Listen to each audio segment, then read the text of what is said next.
কই মাছ নিলাম অনেকগুলা, সব মশলাপাতি দিয়ে দিলাম। কই মাছগুলো দো পেঁয়াজি করবো ডিম দিয়ে আর টমেটো দিয়ে। এখানে ডিম নিলাম, ডিমের মধ্যে একটু হলুদ মরিচ দিয়ে দিলাম। এখানে টমেটো নিলাম, টমেটো দিয়ে বোনা করব। এখানে কুমড়ার শাক কেটে ধুয়ে নিলাম, এখানে আলু কেটে নিলাম, আলু দিয়ে কুমড়ার শাক দিয়ে। এখানে মাছ নিলাম, মাছ দিয়ে রান্না করব। রান্নাটা গুছিয়ে নিলাম। এখন আগে মাছ ভাজিটা বসিয়ে দেবো। আসসালামু আলাইকুম, সবাই কেমন আছেন? আলহামদুলিল্লাহ আমরা ভালো আছি। আজকে আবার নতুন একটা ভিডিও নিয়ে আসলাম। কড়াই বসিয়ে আগে ডিমগুলো ভেজে নিলাম। ডিম ভাজা হয়ে গেছে, এখন মাছগুলো মেখে নিলাম মশলাপাতি একসাথে সব।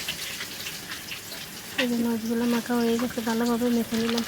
এখানে ডিম ভেজে করে নিলাম, ডিমগুলো উঠিয়ে নিলাম, ভাজি হয়ে গেছে। ওই তেলে মাছগুলো ভেজে নিব।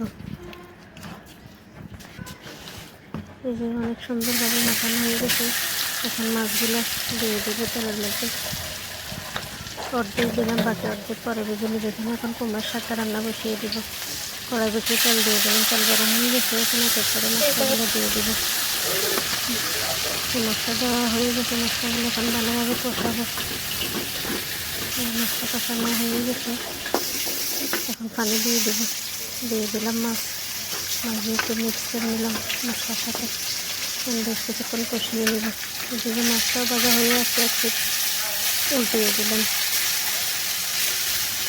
মাছগুলো একটু মশলা করে ভাজবো, যেহেতু হাইব্রিডের মাছ একটু ভাজা লাগে বেশি। এখানে মাছ শাকের মাছগুলো ভালো এসে গেছে, একটু উল্টিয়ে পাল্টে এখন বেশ কিছুক্ষণ কষাবো। মাছ কই মাছ ভাজা হয়ে গেছে, এখন ধুয়ে নেব। অনেক সুন্দর হয়েছে মাছ ভাজিটা। এভাবে ভাজি তবে রান্না করলে অনেক মজা লাগে খেতে। এই মাছগুলো উঠিয়ে নিলাম, এগুলো তো উঠিয়ে নিলাম। এখন বাকি মাছগুলো ভেজে নিব। বাকিগুলো এখন এই তেলে ভেজে নিব। বাকিগুলো দিয়ে দিলাম, বাকিগুলো এইভাবে ভেজে নিব। ওই মশলার ভিতরে দিয়ে দিলাম পেঁয়াজ আর কাঁচামরিচ, এগুলো একটু মশলার সাথে মেখে নিব। এখানে শাকের মাছগুলো কষানো হয়ে গেছে, দিয়ে দিলাম আলু। আলুগুলো একটু কষিয়ে নিব আগে। এই যে মাছগুলো একটু তাজা হয়ে গেছে, অন্য কিছু উল্টিয়ে দিলাম, অন্য কিছু ভেজে নিব। এই মাছ ভাজাগুলো হয়ে গেছে, উঠিয়ে দিয়ে দিলাম পেঁয়াজ কাঁচামরিচ, এগুলো একটু ভেজে নিব। এখানে আলু কষানো হয়ে গেছে, শাক দিয়ে দেবো। শাকগুলো দিয়ে দিলাম, শাকগুলো একটু নুয়ে আসুক, তারপরে একটু নাড়া দিব। এখানে পেঁয়াজগুলো ভাজা হয়ে গেছে, এখন একটু করে মশলাগুলো দিয়ে দেবো। মশলা দেওয়া হয়ে গেছে, পানি দিয়ে দিলাম যাতে মশলাগুলো পোড়ানো যায়। এখন মশলাগুলো আবার বেশ কিছুক্ষণ কষিয়ে টমেটো দিয়ে দিলাম। টমেটো দিয়ে একটু ভালোভাবে ভেজে নেব এগুলো।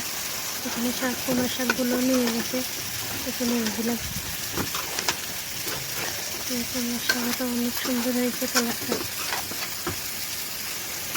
তখন কিছুক্ষণ কষিয়ে নেব, দিয়ে দিলাম টমেটো। এভাবে কুমড়ার শাকের সাথে টমেটো দিয়ে রান্না করলে অনেক মজা লাগে খেতে। কুমড়ার শাকটা কষানো হয়ে গেছে, একটু কষাবো। এখানে টমেটোগুলো ভাজা হয়ে গেছে, এখন পানি দিয়ে দিলাম। পানি দিয়ে মিক্স করে এখন কিছুক্ষণ জাল করবো। এদিকে কুমড়ার শাকটা কষানো হয়ে গেছে, দিয়ে দিলাম কাঁচামরিচ, জিরা ধনিয়ার গুঁড়া, দিয়ে দিলাম পানি। এখন একটু মিক্স করে নিলাম ভালোভাবে, বেশ কিছুক্ষণ জাল করব। এদিকে টমেটোটাও বলক এসে গেছে, মাছগুলো আর ডিম একসাথে দিয়ে দিলাম। এগুলো দিয়ে এখন মিক্স করে হওয়া পর্যন্ত জাল করব। এদিকে কুমড়ার শাকটাও হয়ে আসছে, আর একটু জাল করে নামিয়ে নেব। কুমড়ার শাকও হয়ে গেছে, নামিয়ে নিলাম। এদিকে মাছটাও হয়ে আসছে, আর একটু শুকিয়ে নেব। কালারটা সেই হয়েছে। মাছ রান্নাও রেডি, দিয়ে দিলাম ধনিয়া পাতা। ধনিয়া পাতা দিয়ে একটু জাল করে নামাবো। মাছ রান্নাও রেডি। এই ছিল আজকের আয়োজন। রান্নাবান্না কমপ্লিট, এখন খাওয়া দাওয়া করব। আজকে এ পর্যন্তই। সবাই ভালো থাকবেন, সুস্থ থাকবেন। যে যেখান থেকে ভিডিওটা দেখেন, ভালো লাগলে লাইক কমেন্ট করবেন। আল্লাহ হাফেজ। সবাইকে অনেক ধন্যবাদ। আসসালামু আলাইকুম।